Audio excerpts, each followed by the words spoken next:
Hey, it's Aaron from GameEnthus.com, and this video, Suzanne from the Dice Tower and Salt&Sass was nice enough to teach me how to play Charterstone, the digital edition.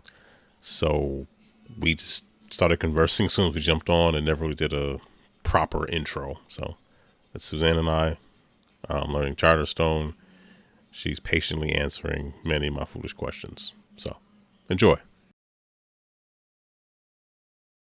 So we did the random character assignment, so we each got randomly assigned a character, and basically there's what they call charters, which are essentially districts, and there's a red, purple, green, yellow, gray, and blue, and we randomly selected which charter we were associated with, and each charter is associated with a different type of resource. So for example, I apparently am the red charter, and I have brick. Aaron, I'm not sure which charter you are. I have the gray charter, I think. Gray, so I think you're associated with iron or coal. I can't remember. So the first action you're going to do is that we start off with buildings, a building. And it's going to be the very basic one for your charter. So it should be the one that produces your basic resource. And the game will give you the option to place it in any one of the 6 spots in your region. So I think that's what you should be seeing now, is the option to place a charter. Yes, that's exactly what I see. So go ahead and just pick any spot. It mandates it's only in your zone, and that's totally fine. It doesn't really matter. As far as I know, there's no adjacency rules. It's just kind of aesthetically what you want. And again, this is kind of where the legacy thing comes in. In a physical game, you would have stickers, and you just kind of shape the board the way you like it in that respect. Okay. But obviously in a digital sphere, we're just kind of stamping digital things onto the spaces here. Okay, so I will just pick a spot. Correct. I can name the charter. You may name it whatever you want. And again, when you think about this in real life, if you get to write the name of the building on the board, it's a little different here in the digital world, but it's fun, right? It's fun to kind of... I know people that themed their game around different TV shows or things like that, and had a lot of fun with kind of naming buildings and stuff like that. I, on the other hand, am a soulless cube-pushing Euro player, so I tend not to get too creative sometimes on this stuff. Okay, I went in another direction. I went ahead and named it Dunder Mifflin. So nice. We can go with this. It says that name is already taken. No, I'm kidding. It's fine. Cool. So I just saw and apparently you have coal, so I just saw your little coal building pop up on the screen. And so ultimately these will be worker placement spots. So now, Aaron, as you go around the screen, you will see on my zone, I have a little brick pit, or in the purple charter, there's a little pumpkin pit and things like that. Those are actually worker placement spots. Okie dokie. Oh. So now you see that we have some player information on the side in the upper left, which shows your character and my character and kind of the resources that we have, your available workers, your coins, and what's called the influence. And that's the pen and ink thing. Okay. 12. So right now you have 2 workers, a big one and a little one. The size does not matter. You have 4 coins. You have 12 of your available 12 influence, and you have no resources. So that strip below, you can see kind of the shadow of the brick, pumpkin, wood, grain, coal, and iron. See all that? Yep. Okay. And in that dark gray area for you next to your name, the big fat 0, that's how many points you have. Hey, we're tied.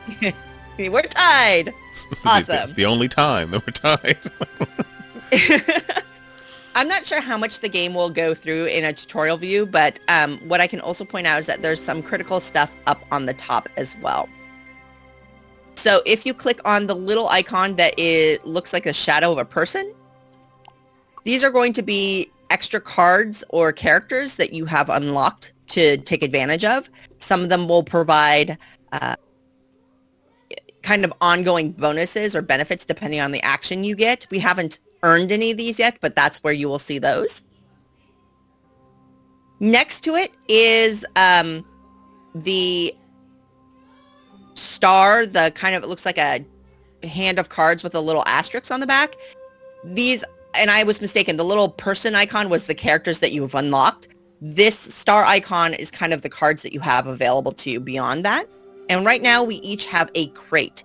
And this is kind of how the legacy aspect works as far as I know. Keep in mind, I haven't played this in legacy form before. I've really only played single one-off games. And so what'll happen here is that we have a crate and we will have to take an action to unlock these crates. When we unlock the crate, then they contain cards that we can use in the game. Okay. How do we unlock the crate? That will be an action, and I'll go through that in a second. Gotcha. The target icon, there are 3 random, as far as I know, kind of objectives that you can achieve in the game. And if you click on the cards that show up there, the 3, building your reputation, helping hands, or diversify production, these are just goals that you want to meet. And if you have achieved the requirement, so for example, diversify production is have 1 of each resource, you can take an action to achieve the objective, and that will give you points and influence and all sorts of good stuff. But you have to set it ahead of time. You can't. So these are available to all of us in the game. We can each achieve it. They're not unique, but you can achieve each one only once. And so let's say you get all 6 resources. There is an action on the board that lets you complete an objective. So you would take that action with a worker and you would get the points. It does not consume your resources, diversify production. It just is. It is a qualification, not a cost, if that makes sense. Yes. So those are the 3 objectives, and you can just click on that target whenever you want to check what objectives are in the game. The next icon is the star. It looks like a star deck with a 7 next to it and then some card backs next to it, essentially. In the physical game, this is a kind of a player mat, and there are cards on it that are available. And you can take an action to get one of these cards and take advantage of it. Right now, if you click on it, you can see that there are crates that we can unlock, or there are characters like the Innovator, Sherpa, or Engineer. And these are assistants. And you can see if you click on an assistant, it shows you what it does at the bottom. So the Sherpa says whenever you advance on the progress track, you will gain a victory point. This is just a permanent ability that you will have for this game once you get that character. Okay. And the crates operate like the crates we already have, where you can buy the crate through an action and then take an action to open the crate, and it will have more surprise cards in it for you. Okay? Okay. I think I get that. We'll go through it. And again, I'm sorry if I'm like repeating stuff because that the tutorial might push us through. The progress track is the next icon. It looks like a little pot of flames with the number 9.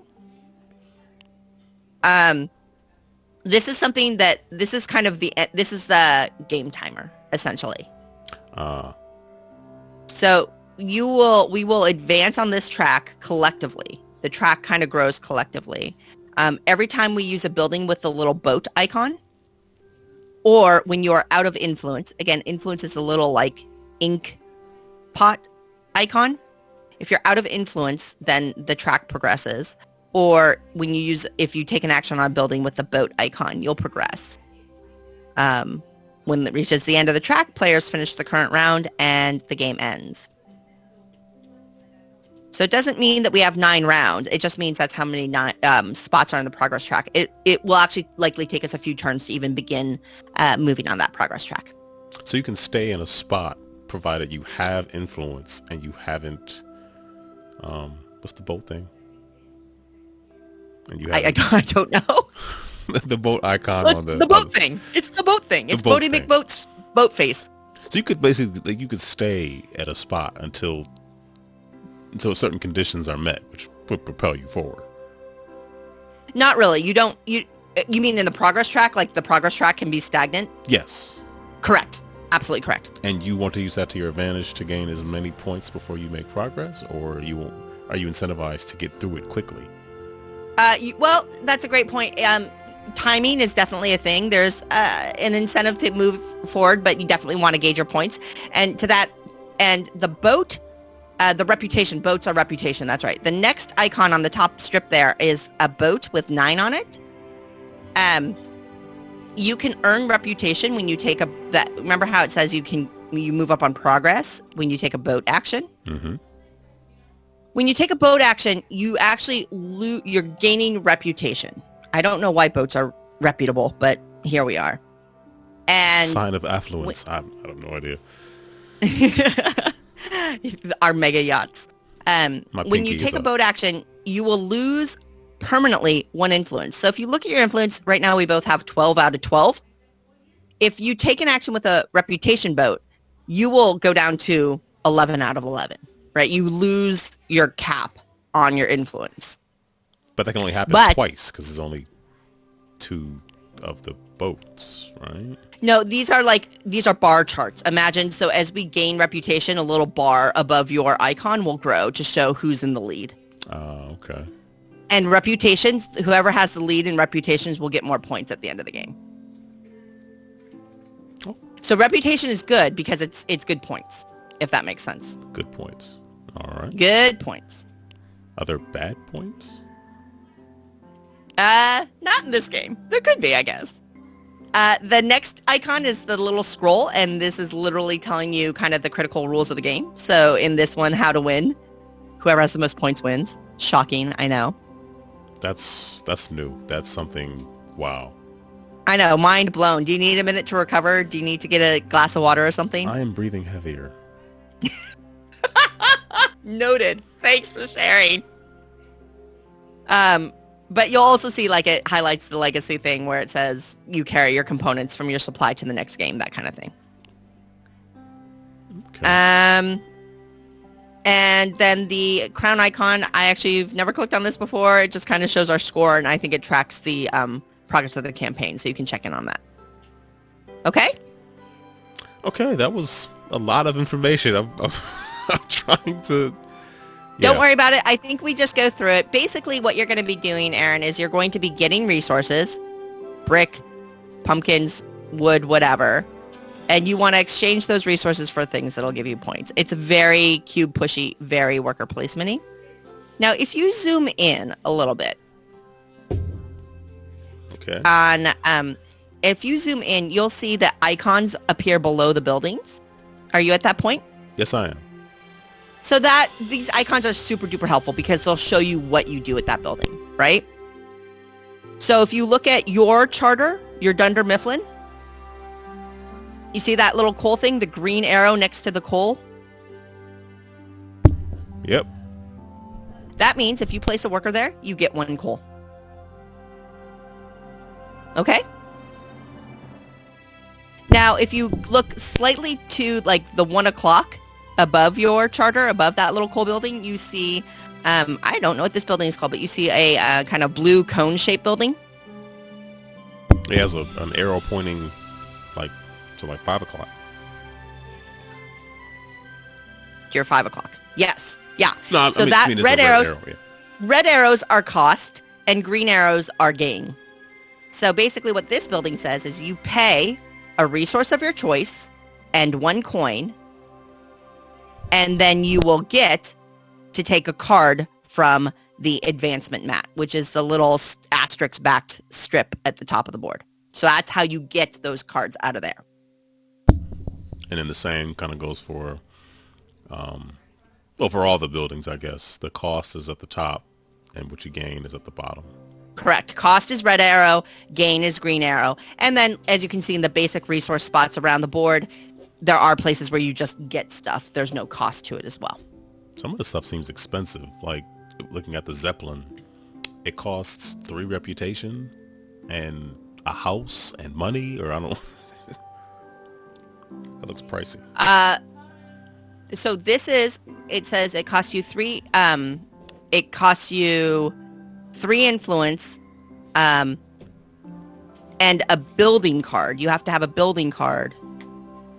And then you have to pay the cost. This is basically the Zeppelins where you build. Is how you build buildings. Add more buildings to your charter area. So what this is really saying is that if you pay 3 influence, and then if you have a building card, there's a cost on all the building cards. You pay that cost, Then you're going to get 5 points. You're going to move on the progress track, and you get to place that building in your region. And now we have a new building to take advantage of. Does that make sense? It does. It's just because I started off with explaining things that look a little less costly, but obviously that's building more buildings means you can generate more resources, correct? Correct. So it should take cost more a lot. actions, more resources, that kind of stuff. Yep. Okay. Now it says select worker at the bottom. And I can select the big worker or little worker, and it says or retrieve all. Does that mean is there a turn to gather them all back? There can be. So the way, so this is like a worker placement game. So what you're going to do is you're going to place on your turn, if you have a worker available, you're going to place a worker on one of the spots and take advantage of it. If you place a worker where there is already a worker, you bump that worker back to the player owner. So if you say go to your coal, you've left a worker there. Now let's say next turn you go to the coal again, you actually bump your worker back to yourself. So you don't have to take an action to retrieve your workers. But let's say you go to coal and then you go to grain. Well, now you're out of workers. So you have to take an action to retrieve all workers. So that's how worker placement works in this game. There's no like exclusive spot. You're never blocked out of a spot. But you can help other people. Like if you bump workers back to opponents, you're actually helping them because you're letting them have a worker back without having to take an action to retrieve them. Now, you can be extra efficient for yourself if you plan ahead and you're like, you can bump yourself back, your worker back to yourself. Does that make sense? Makes perfect sense. Okay, that's good. Okay. So another thing I'll point out is that big die spot in the middle. That's called the Charterstone. Oh, what's the game called? Charterstone. So maybe that thing's really important. They said the name of the movie. Yeah, they did the thing. Let's go. Get in the car. The Charterstone is how you open crates. Remember how I said you had a crate card? Yes. And it has goodies in it for you? I like goodies. Goodies are good. So if you go to the Charterstone, you spend 2 influence, you pay 4 coins, and then you can open that crate card. You're going to get 5 points. That little like circle ribbon, I don't know what it looks like a pretty dinner plate.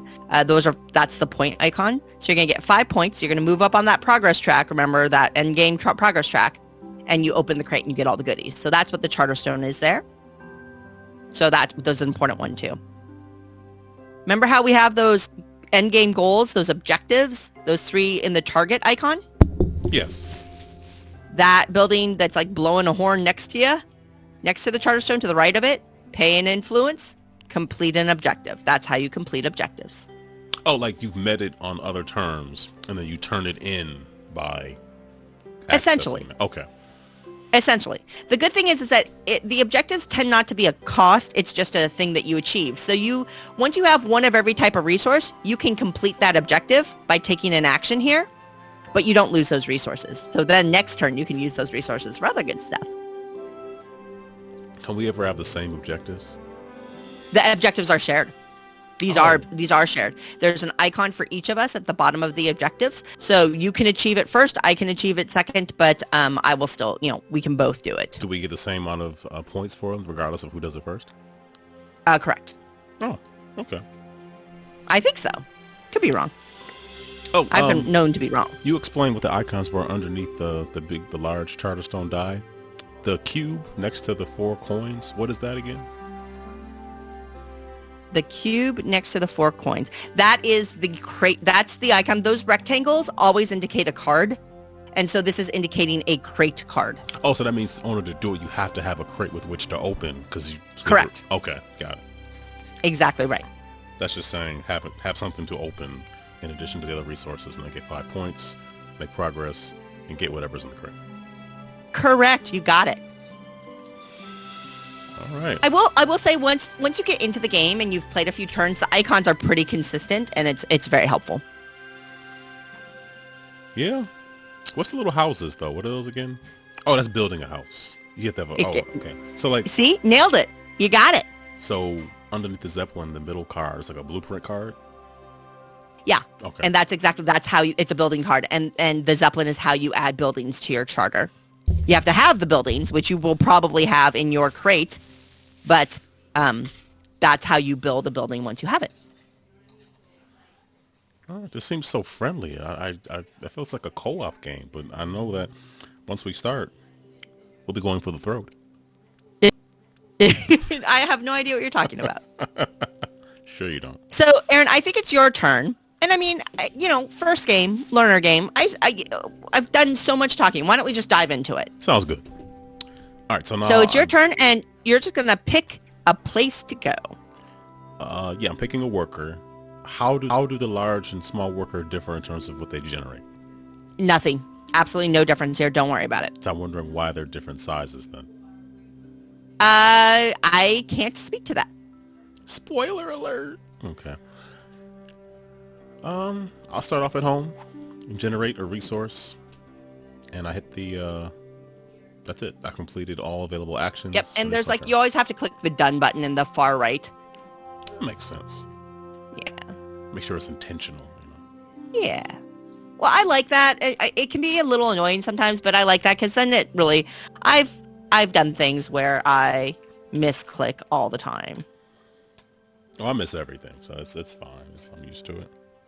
Oh, I'm clicking through here now, and it's forcing me to go through the tutorial of everything I just explained. That's awesome. Yeah, part of the problem was when you were explaining everything at the top. Uh-huh. I was listening to you, but I didn't actually click on them until halfway through it. I was like, I can't do this. So I clicked on all the explanation to building so I could actually see what you were talking about. Because I'm like, this is not going to help me if I don't do this. Okay, I have 4 coins and I have a worker. I'm actually going to go to the Charterstone. And I'm going to open my crate. Well, how do you have a crate already? You have a crate as well, my dear. You start the game with one. Oh. But... Oh, you start the game off with clearly enough... What is it, reputation, prestige, whatever it is. You do. You start off with enough to do that. Okay. Yes, you do. Where is my single crate? So if you click on your... and the third icon on the top from the left, the one that has 3 asterisk cards, click on that and you'll see your tab and my tab, and your tab has a crate card in it. You got a lot of stuff. I get to see everything that you got. Yeah. Oh, I'm sorry. I was looking. It splashed up what you got, but you were saying my crate card is where? In the icon that has 3 cards and an asterisk on the back of it, from the top, there's a pause button, the little person icon, and then the card icon. It's in there. I have 2 crates. Okay. And I also have 5. No, you have crate number 2. You have 1 crate. It's crate number 2. I'm looking in the wrong place then. You know what? I'll take your word for it. I have crate number 2. I can't see it. Oh, okay. Now I got it. Did you see it? I see it now. I clicked on the 7 next to the asterisk cards and looked there. So. Oh, you went too far. You went too far. The people tell me that all the time. You're going too far. I bet. I believe that. What are you doing? Calm down. Don't climb the furniture.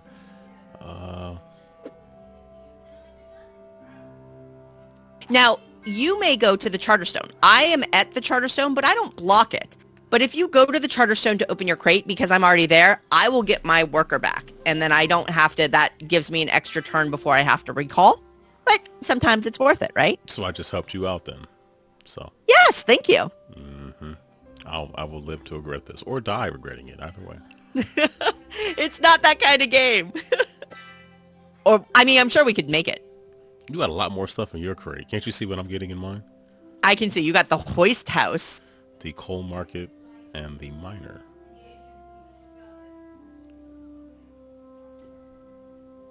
So the hoist house, you can see that it has the house card icon in the upper left. Yes. So these are your building cards. Coal market are buildings. So these are buildings that if you pay the cost, so the hoist house cost is 2 coal, a wood, and an iron, then you can place that building into your charter, and then we will all have it available to take advantage of. Well, I don't want to help you. I'm trying to win. We. Yeah, so that's one of the things, right? All of the worker placement spots in this game are available to all players. So that's interesting. You can come in and use my brick spots. I can go in and use your coal spots. We're creating a shared board. Despite the animosity. No, I got you. All right. The deep-seated animosity. Permanent loss of 1 influence. Remaining reputation slots 9. What? I could either skip or increase. I don't know what you're looking at. I'm sorry. It says reputation, and it has I'm basically losing the quill ink thing. Permanent loss of 1 influence. Yes. Remaining reputation slots 9. So that's what you've already explained. I'm already going down to 10 because I opened up the crate at the Charterstone. Right, but that's not a permanent loss. You can earn influence back. A permanent loss, see how like right now you have 10 out of your 12 potential influence? Yes. A permanent loss will mean like if you did an action that would cost you influence that way, you would now have 10 out of 11. It literally lowers your cap. What is the risk? What's the benefit of doing that? Points. Lots of points. So reputation is you permanently lose that influence, but remember the Bodie McBoatface track? Yes. You're going to shoot up that. So you're trading permanent influence for points, and it's not a bad move. So it may be a better move later game after you've used some influence to take other actions, but it's built into the game for you to do that. So I'll have this option every single time I use influence. The choice to either create a permanent loss for points or... I am not sure about what you're talking about, because no, you don't have the permanent loss unless you're... the permanent loss is the icon, is the ink quill with the down arrow on top of it. Otherwise, it's just a temporary cost. Like when you went to the Charterstone, it cost you 2 influence. Theoretically, you can earn that influence back. Okay. I guess what I mean is, if I go back to the Charterstone in 5 turns... Mm-hmm. I would once again have this screen asking me if I want to take a permanent loss for another benefit. So it's not... I am betting you have a special character that lets you do that. Oh. Well, I don't know. Maybe that's it. Because I don't... I'm sorry, but I'm not... Okay. Because you said it's advantageous, but you said it's advantageous after you've already used some influence to do some things in the game. Then I can take the risk. It seems kind of early to take a hit on influence. It could be considered that. At the same time, if it's a Bodie McBoatface thing, keep in mind that you're pushing the end game, right? So it's almost a strategy. If you want to burn through your influence early, you're kind of, I think that kind of means you're playing a rush the end game strategy, which is a legitimate strategy in any of these types of games. I'll just skip it, just for... I'm learning, so... Yeah, and I'm sorry, I can't see what you're seeing, so it's I may be explaining it totally wrong, for all I know, because... I thought we were playing split screen. Aren't you here? Oh. What? Stop! Wait, no, I'm all confused! Don't scare me that way. Okay, wait. I think I want... So I'm looking at that little... what's called the advancement mat. That's the asterisk cards with the 7. And I'm looking at the assistants that are in there. The innovator, the engineer, and the Sherpa. And I'm thinking, Now, the number at the bottom is the cost to employ their services, or? No, though that's what you get. So if you're looking at the advancement mat, what's on the advancement right now is crate number 1 and crate number 6. Those are just unique identifiers for the crate. It doesn't indicate what's in there at all. What you do see on top of it is an icon that indicates the region that crate is really intended for. Purple. So the yellow. card will be related to that region. In a 2-player game, that doesn't mean you can't use it and take advantage of it, because those will still give us more buildings that we can collectively take advantage of, and you will get points for doing it. but that's how the crate cards work. The other cards, the number at the bottom is actually indicating what you will get. If you click on the card, it will show you more detail on how you get those points. Do you see that? They add victory points to things you're already going to do, so it's good to get them early, so when you do things you're going to do anyway, you can get more points. Got it. So when I am looking at that, I'm like, ooh, maybe I want one of those cards. The place to get those cards is the icon that gives you the green arrow next to the asterisk card. So it's that little blue cone-shaped building. So I'm looking at that and I'm going, okay, I need a resource of my choice and a coin. Well, I spent all my coins opening up that darn crate. So I'm going to go to... And I can't even go to the treasury to get a coin yet. So I'm just going to go to my little brick building because I need resources. There we go. Your turn. Oh, man. Can I reapply my same worker to the building they're already standing adjacent to? No? Okay. You should be able to. Wait, what do you mean? Well, no, both my workers have been placed. Nope, yep, both your workers are out. Guess what your turn is, Aaron? Retrieve all workers. This is like Istanbul all over again.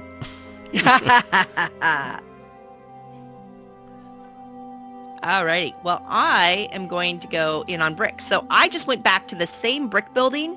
Because I was already there, I bumped my worker back to me. So I can go another turn without needing to retrieve all workers.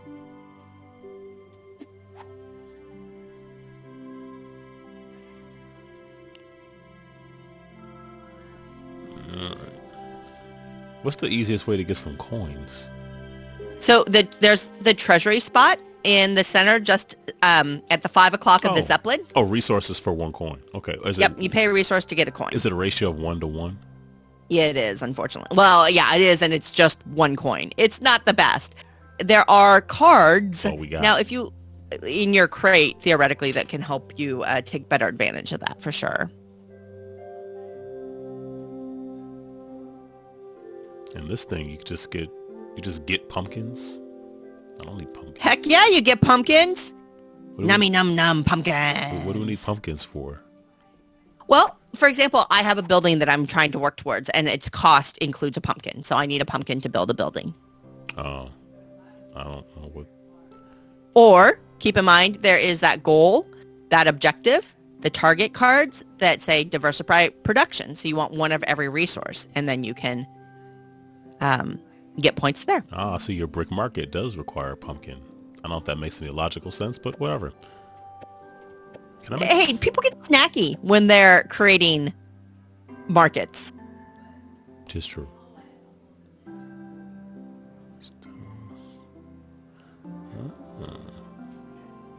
The Hoist House is interesting. I would trade influence for coal and coins. Or the coal market where you just turn in 1 coal, but you get 2 coins. And the cost is the same? No, the coal market requires 2 coal, a grain, and a brick. And the Hoist House requires 2 coal, a wood, and an iron. Yeah, it would. Yeah, I see what you mean by in between those little boats moving things along, there are a lot of turns. Yes, yeah. So I gotta figure out what. Oh no, I'm out of workers. I have a retrieve all worker turn. Wah wah. It's gonna happen at some point. Absolutely. So I'd have to go all the way over to your place in order to get brick, right? But you're likely to go there again, perhaps, and then bump me back. Why am I saying this out loud? All right. Hey, we're learning. You know, it's we can be cooperative. And what is this surfboard thing up here floating in the sky? That is I forget what it's called. So money. Oh, you can trade in money for victory points or gold for victory points. That's what it looks like. You can permanently lose influence, but then you're trading resources to get So it's like a late game thing where you've accrued a bunch of stuff and you Yeah. can It's also kind of, yes, and then it's a late game thing, and then it's like as you have extra stuff that you don't need, it's a great way to dump that kind of situation too. I need... Where's the iron spot? That is this one. Okay.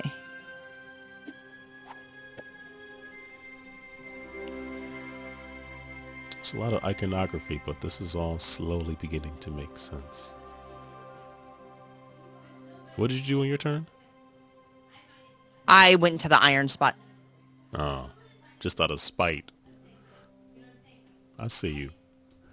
Alright, I guess I gotta retrieve all. Ugh. See, it happens to the best of us. Yeah, happens twice to the worst of us, but... Not at all. You're gonna, it's just the way it is, especially in a 2-player game. There's just not as much player interaction, right? If we had other players in this game, we would likely get a little more bumping. Oh, sorry, I didn't click on the thing. There you go. You gotta click that Dunzo. Dunzo Funzo. So I caught the end of the stream that you and Mandy did for Sagrada. Like the very, I kind of was like the last 5 minutes I caught. And you were saying that, I guess, you two were kind of, you were at, like, split in your series on Shards and Mystic Vale. Correct. I'm looking forward to seeing how that turns out. Me as well.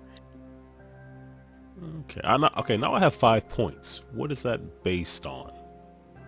Well, you got 5 points for using the Charterstone. So if you look at the Charterstone closely, when you use it, you just get 5 points for using it. That's why I have 5 points as well. Oh, okay, I see it now. All right, let me see these. That little circle dinner plate thing is the points. I need to do this. Everything I do is going to bump you back. I'm not ready.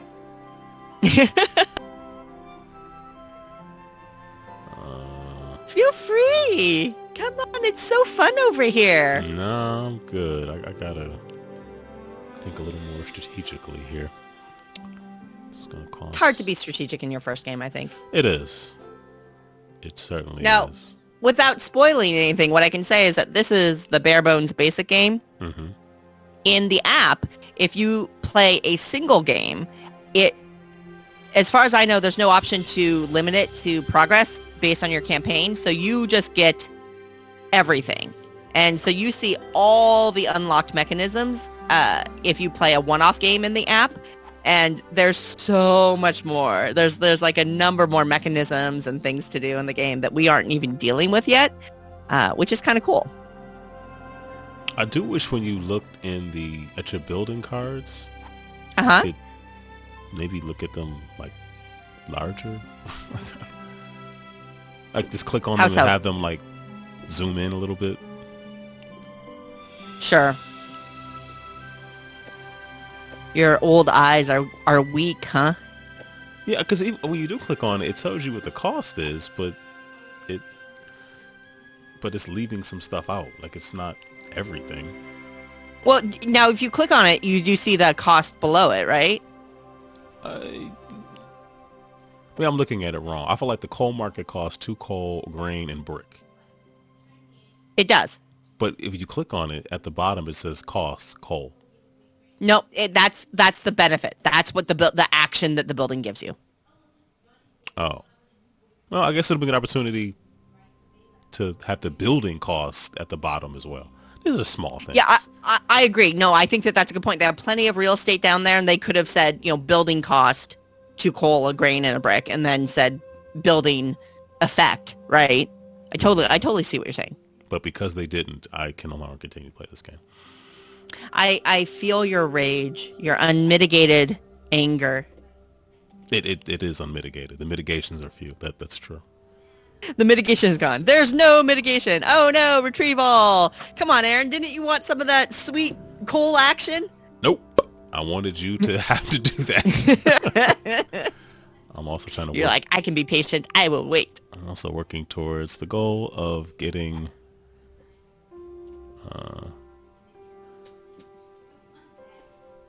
Oh, it's gonna cost me a turn and influence a turn and a goal.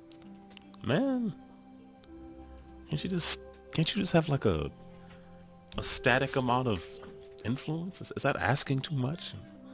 I want Aww. this much influence forever. Everybody got it? So poor baby. I know. So I'm scoring that one of every resource objective. So I went to the whatever horn blowing section. That's what I was lost gonna a do. permanent. Well, I beat you to it. You did. You'll see I lost a permanent influence, so now I'm now down to 9 of 11. But I did achieve it. I got some points. I moved the progress track. And all that good stuff just happened. I'm very happy about that. Good. Ta-da! Now, Aaron, have you played any other kind of legacy games yet? No, I have not. I have not. I don't know what your personal gaming habits are and whether or not it would be possible, but I will say that Clank Legacy, I think you would really, really like. This deck building in that, right? Yeah. Yeah, I would probably like that. My thing is I have so much, like there's so many, because we've been home, I'm trying to get through everything in the shrink wrap. So I'm kind of always putting something different on the table. Yeah, That's my I get problem. And then the idea of coming back just never really, like, I don't know. I guess I probably would start something legacy with like friends of mine as well as my family whose taste, they might not want to do the same thing. it. Right. But then again, I've never really asked them, so who knows? Well, there you go. I built the brick market in my charter.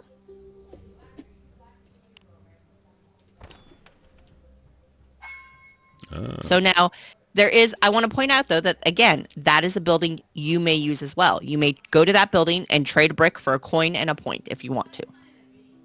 If I want to. Okay, so question.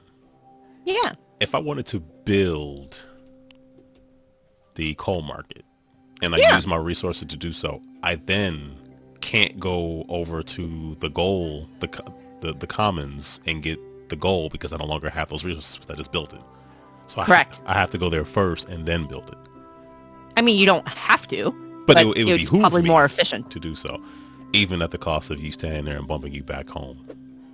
Correct. Yeah. I mean, that's a decision. That's your choice, Aaron. What's worse, bumping me back home and taking the action and then getting to build your building next turn, or waiting and forcing me to take a retrieve all action? I was going to say drowning in a pool of my own tears, but whatever. I mean, I'm not sad at all. It's such a complex system. This game makes a lot more sense now. It's just so much on screen. Initially, it's like, I don't know what to do. It's like, I don't. Yeah, right? Yeah, I find that tutorials only make sense to me after I know how to play the game. Like, once I've watched a YouTube video and go, oh. I get that. I totally get that. I look at the player guide, I'm like, oh, now this makes sense. I know how to play already, but okay. All right, Aaron, what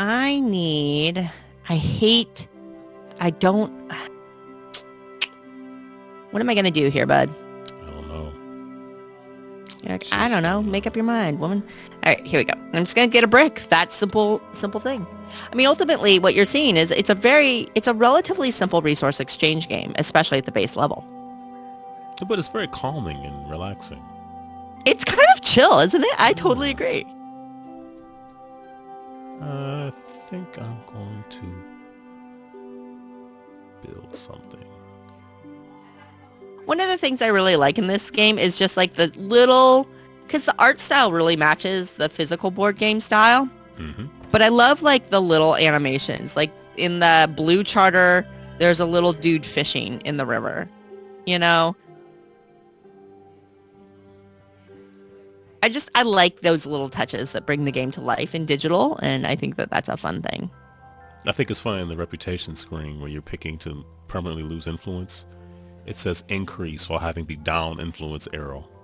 Yeah, right? Okay. And that's my turn. That is your turn. All right. Well, look at you go. we're cruising. There's only 3 more things here. Really? How do you know that? I don't. If you look at the progress track, Oh, see, we've progressed, so there's only 3 more progress movements before the game ends. it's all happened so fast. It does, right? Be still my foolishness, including my heart. Did you ever get a chance to get a demo of Bullet? Not yet. I actually have to touch base with Level 99 Games. I watched one of their little videos on how to play it. It looks fun to me. It is fun. I think you would like it. Yeah, I really like those kind of puzzly games, and I like that idea of, you get the icons in a row and how you position those based on your target cards and stuff like that. All of that looked pretty snazzy to me. And building the patterns, and then and nice thing is they're sharing the module for TTS, so which is nice, and it's 100%. Yeah, and then the fact that there's a solo game in there, like for every character has a boss version. It's pretty slick. That is pretty slick. I concur. I don't know what to do, Aaron. I don't know what to do either. Okay. How for the advancement map? How do you get the people again? It is the action in that blue cone-shaped building in the center. That where the green is you get an asterisk. That asterisk card is that advancement mat area. And again, it's one of the things about this game that I think they do quite well is that there's a lot of the iconography is very consistent. So if you want something from the asterisk mat, you go to the spot that gives you the asterisk card symbol. I thought. Oh yeah, right. I thought I just used those resources to build the coal market, but they're still here. Unless I had more than one and didn't realize it. For coal? Well, no, I haven't. I have a pumpkin, lumber, coal, and iron. But you've clearly spent resources because you were full and now you're missing some. So you clearly spent them. You must have just had more than you thought. I didn't think I had multiples of anything except coal. But anyway, I need money. So I'm going to trade. Yeah, I could use some money. People like money. I hear that.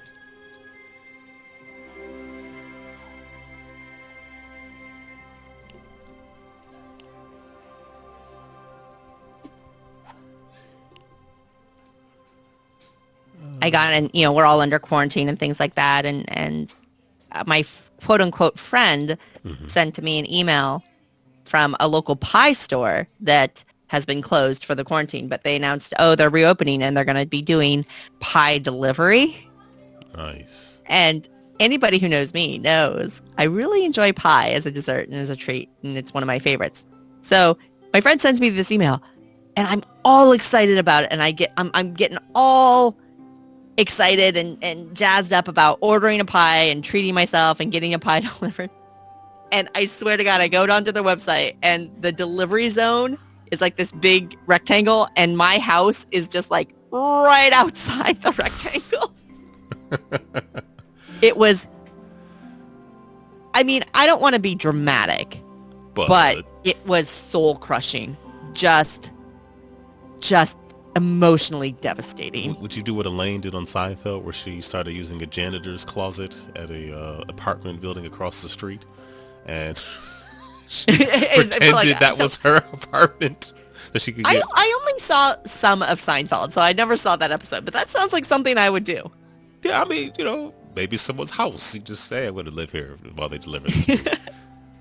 Desperate times, desperate measures, the and all that. Reality is this, people getting pie is, it's essential in that it's food, but it's not essential like bread, milk, water, vegetables. So maybe they'd be willing to work with you if you're just outside of, perhaps, I don't know. Or just call and beg. Yeah, it couldn't hurt.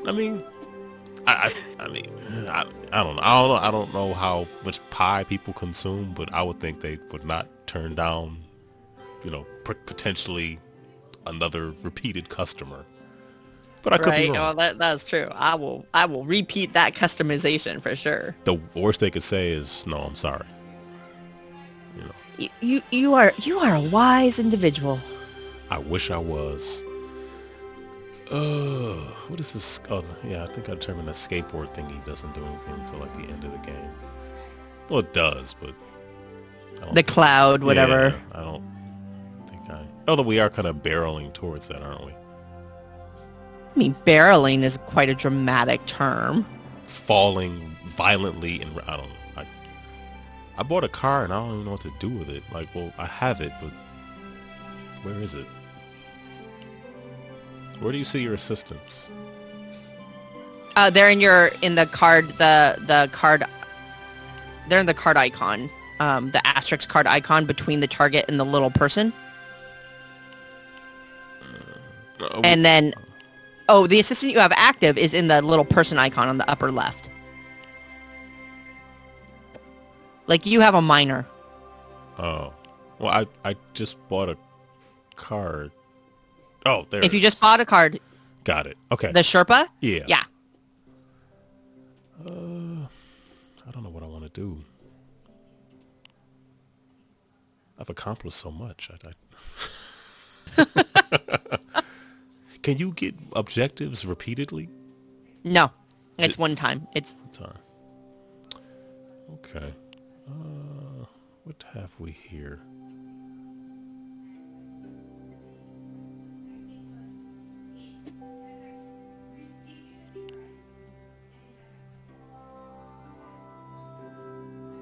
I don't know what this person does.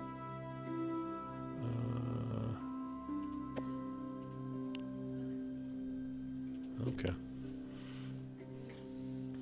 I did something. Alrighty. Retrieve all. Fine. Want.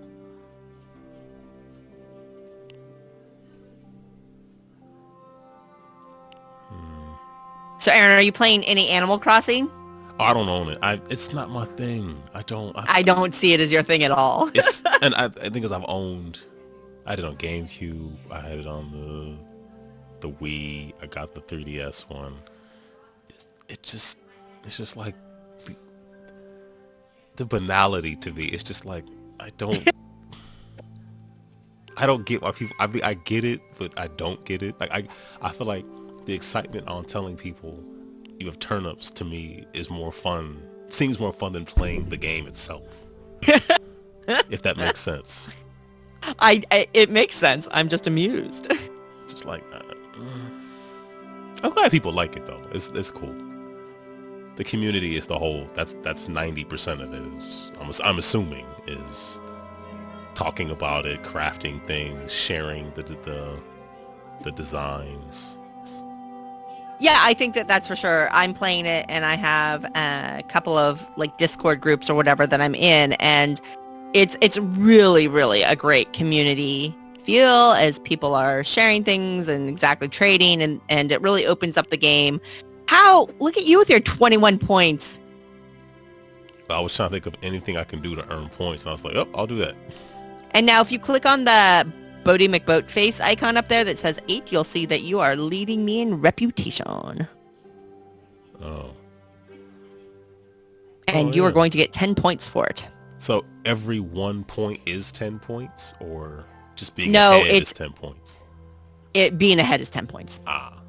But that can change, where it would flip over to you based on what you do on your turn. Correct. If I manage to, get a couple of Bodie McBoatface in the next couple turns, then I would get the 10 points. Ha-ha! Okay, let me see. Oh, wow. I gotta go back and self my own resource. Look at that. It gave me that you cannot afford this. What? You know who I am? Oh, snap. Swipe that card again. I guess nowadays it'd be insert that chip. I went to the Charterstone. I'm opening a crate. Let's see what I got. You're doing that just so you can get 22 points, just to spite me. Yeah, right, I know. Ooh, a new card type. We unlocked a new card type, Aaron. Guests. Oh, what do they do? Whenever income in reverse player order, the benefits gain the benefits on your guest card. Gain both benefits in a 2 to 3 player. So I have a craftsman. During income, gain a coin and a clay. Hey, I'm down with that. So anytime you earn money, you get that? What does that mean? Yeah, whenever income is activated. What does income act? What does that mean? Ooh, a clubhouse. Income is the, as far as I know, income is the action to gain coins. Oh, okay, that's what I thought. Okay, well, that's a nice perk. So you have that personally. I don't have that. Well, right, yes, correct. Oh. Well, yep. So all my excitement is pretty much no. Whenever income is activated in reverse player order, starting with the current player, gain the benefits. Oh. So you may eventually construct some buildings where you can pay cards of a certain type to gain victory points. So you'll just have to discover how they're used, I guess. I got a new persona. It's not active for now. All right. But more importantly, edged you out by 1 more point, 22 to 21. I'm working on something. And we're pretty close on that progress track. We are. So essentially, if one of us builds or goes back to the Charterstone or turns in a goal, we're going to, trigger endgame. Yeah, I better hurry up. I don't think I'm going to make it for what I'm trying to do before the end of the game. We shall see. Yeah, I have a retrieval action, so you got a little more time. Okay. Did you back Frosthaven? No, I don't even have. Yeah, that's too much for me. That's not your thing? No. I have friends who own that stuff. I play it at their houses. I wouldn't play that here. So sure, that's fine. I mean, that's cool. No, it's funny. A buddy of mine was like, he said, just talk me out of getting this, because he has Gloomhaven, has really done almost nothing with it. I'm like, dude, get into Gloomhaven. By the time you really get into it, Frosthaven will be out. It'll be cheaper. Like you don't. He was like, that makes sense. I'm like, yeah. That's the advice I should have given myself many years ago on many things, but better late than never. So, do you have Gloomhaven? I don't. It's not the type of game I typically play. I really would like to play it on the digital form. Mm-hmm. I think that's likely more where I would get enjoyment out of it. But, who has the time? It's, I have to say the hours of, like, given the cost, the number of hours of gameplay you can get out of it is insane. Oh, yeah. And for sure, it has any reluctance to play it or lack of ownership on my part has nothing to do with the game. Everybody I know, first of all, I know so many people who have that game. But secondly, and more importantly, so many people I know just love it and have gotten so many hours of play out of it. It's amazing. And I don't know, I was looking at the campaign of Frosthaven, and one of the stretch goals was like adding the 26th character or something. I'm like, what? 26? Are you kidding me? It's a lot of characters. It's amazing, the amount of stuff that they have managed to pack in there. Look at that. What'd you get? Alchemist you hit the progress track too. And the Alchemist to go along with it. So is it a turn to switch your actual persona too? Or how do you do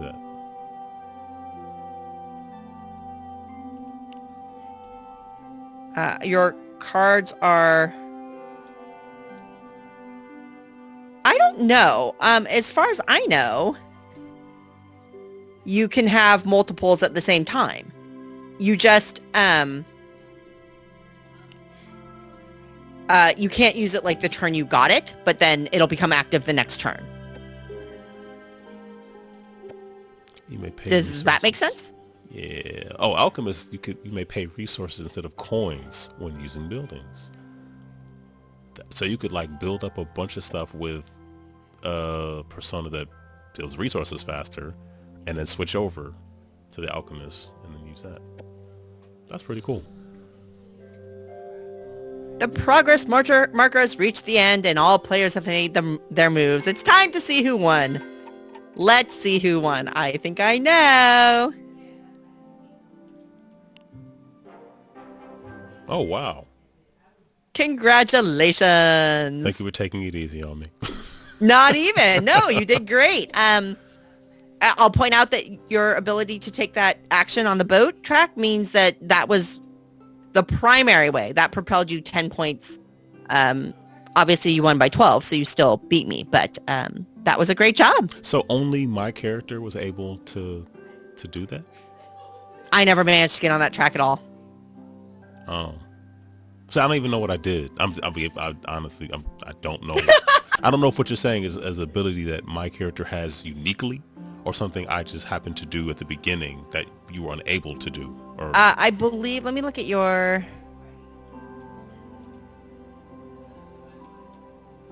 Okay, so you have the Sherpa. When you advance on the progress track, you gain a victory point. You gain victory points when you gain victory points when you use a Charterstone. That's really great. Nicely done there. Yeah, because it bumped it up to 8 instead of 5. Uh-huh. I guess. I don't know. It said 8 at the end. I don't know if that's for everybody, though. Yeah, I'll be honest. I'm not sure what ability you're using there, but hey, take advantage of your stuff. This might be the only time I win anything versus you. Not even. I will bask in the glory, however it came.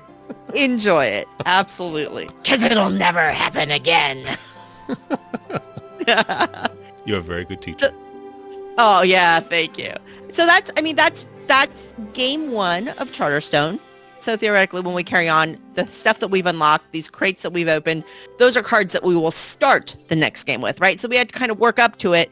And obviously, we had only very basic buildings out at the beginning of this game. But next game now, we'll start off with your special coal building. And we'll start off with the hoist house and the alchemist lab and the kiln and things like that. So the next game starting off already becomes a little more exciting. So the spoiler part is more so it's not a narrative thing. It's an ability thing. It's like you have no idea what you'll be able to do. Correct. Okay. It makes sense to try to keep that stuff friendly, because if you have too much knowledge of what you could do, you'll be frustrated with what you start off with. Right. And so, for example, like this game, we unlocked guest.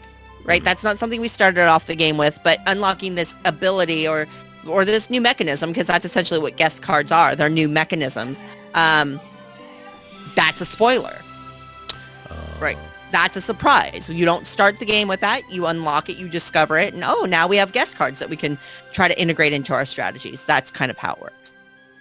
So for sure, spoilers are more things like that. Can the game get to a point where like you just have so many options, you could just I mean, I guess right now for some people having 8 places or 9 places to put stuff, well, that's more than that. Let's say 12 could be daunting. Like how much, like I could, if everybody builds and builds and builds, could there be like 50 things that you'd have options to do something with on your turn? Well, there are 6 building spots in each charter. Mm-hmm. And there are 6 charters. So there are, now, granted, the basic building is one of them, but each charter will get 5 more buildings at least. So there's 30 more buildings on top of the basics that you start with. So that's 30 more placement spots, Aaron. I could just now, whether or not that's too much, I can't say. But certainly, every building you have access to won't get built. And True. How those what buildings come out shapes kind of where you can go with the game in general. It's a really interesting element to how this game works. And it might become overwhelming. I think that if you're playing this in real life, especially in the physical one, you kind of progress. And it's like a tutorial or a video game where there's a ramped up complexity scale as you go deeper into the game, right? Mm-hmm. And that's essentially what Charterstone is. You start off on the tutorial and on the easy level, and as you add things, because you're adding them incrementally, it kind of eases you into it naturally. So if you started on game 1 and you immediately somehow jumped to game 10, you might be overwhelmed. But because you're going game 1, game 2, game 3, and you're adding things slowly, it all kind of eases you into it. So I don't know. I mean, and then for people that don't like that kind of thing, or they prefer slightly more straightforward, simpler games, then maybe progressing on this one isn't for them. But I think anybody who's willing to stick with it, by the time they reach the end game, everything feels pretty natural to them. And certainly, again, Aaron, if you're not averse to spoilers, there's an easy way for you to find out, right? And is to jump into a single game of Charterstone in the app, because the single games have all this stuff unlocked, and the buildings get more complex. There's more elements, there's more mechanisms, there's more things to consider, and that gives you an idea of where the game can end up. Cool. Well, thank you very much. In terms of continuing, this campaign would only continue if both of us are still playing it, or how does that work? I don't know in the app. I mean, I'm assuming that we could continue. I don't know if for example, you wanted to continue this particular campaign without me and wanted to invite one of your other friends. I don't know if they could take my seat at the table or not. I don't know how that works. There's only one Suzanne, let me tell you. And you're like, well, I'm winning now, so I got to keep this going. I didn't say that. I didn't. Yeah, think I mean, anything. It's certainly. If you want to try to continue on this game, I'm happy to. I like Charterstone, and I'm happy to. I haven't actually played the campaign this way, so there are elements to how the discovery happens and how the unlock happens that I have not gone through. So that's a new experience for me here too. I've played the unlocked kind of single game edition a number of times at this point, so I have some idea of what's coming, but I don't know when it comes or how it's unlocked or anything like that. Okay, yes, I don't have any real qualms about playing a single player game now that I know how to play it. But if you were to schedule another time, that I know how to play it. But if you were to schedule another time to continue this campaign, that works for me. Yeah, let me know. We'll figure it out. Certainly. Thank you very much for teaching me the game. I appreciate it. My pleasure. Thanks for playing with me. It's always nice to hang out with you. Same here. You enjoy the rest of your Saturday, and yeah, we will talk soon. We'll talk soon. Bye, Aaron. Bye-bye.